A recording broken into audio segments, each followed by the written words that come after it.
Through this past week, I've been trying to come up with an idea of what I'm supposed to talk about. This week is a review on something. I really like the one about the jacket, that was just funny. And like, while I can talk about anything, that is really not a good thing when it comes to this whole matter of being able to talk. Because while I can talk a few words about anything, I can't really talk a lot of words about one particular thing. So I decided, you know what? I was supposed to do this with a friend, but he never showed up. I guess when he took his nap, he just fell asleep and he might be out for the night. I don't know. But this is a recent favorite game of his, Monster Hunter 4 for the 3DS. A different friend of mine convinced me to get it, so I have it. Didn't get very far on it.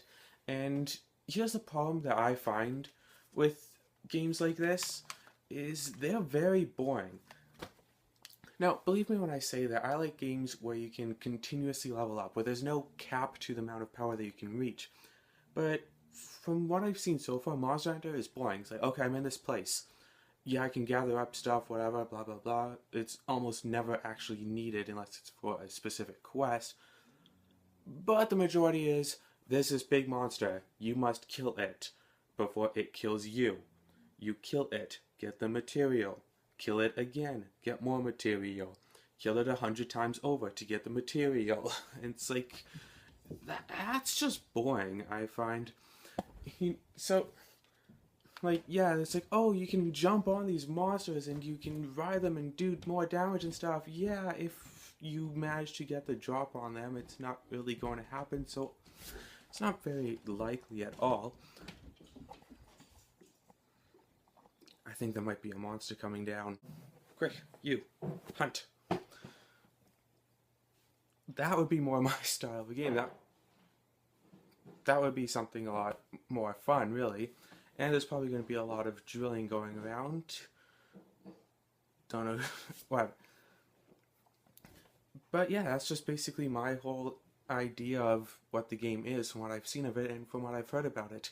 I like games where you can not just create your own character, but upgrade the character. So then if you really put the effort in and get your characters like strength, agility, dexterity, usually agility and dexterity are the same thing, but if you get your character itself up good enough, then it's like, oh yeah, you see this boss that was almost impossible for me to kill with the best equipment I had? Now I'm going in with absolutely no equipment and I'm still killing it. Monster Hunter, like, yeah, you can go in without gear, but like an early level character going in without any gear is the same as a high level character going in without gear.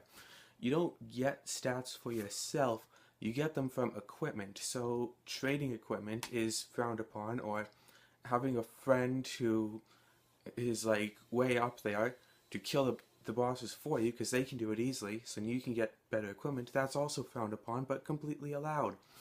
So really, what's the prerogative for me to actually do anything when it's like, oh hey, could you kill this boss for me so I can get some good gear?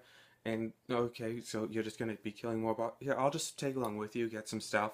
So like, you do all of the work, and what do?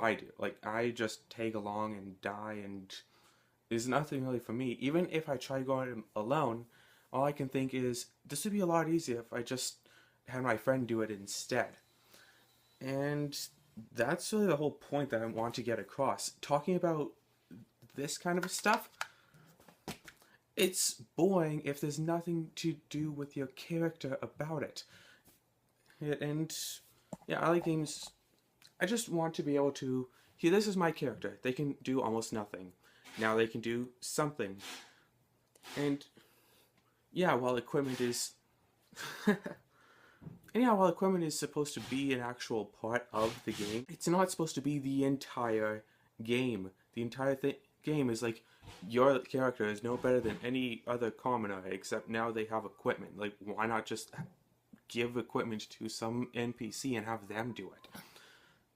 That is actually the predicament. Like, in most of the Elder Scroll games, it's a reason why it is specifically has to be you. In this, you are just there.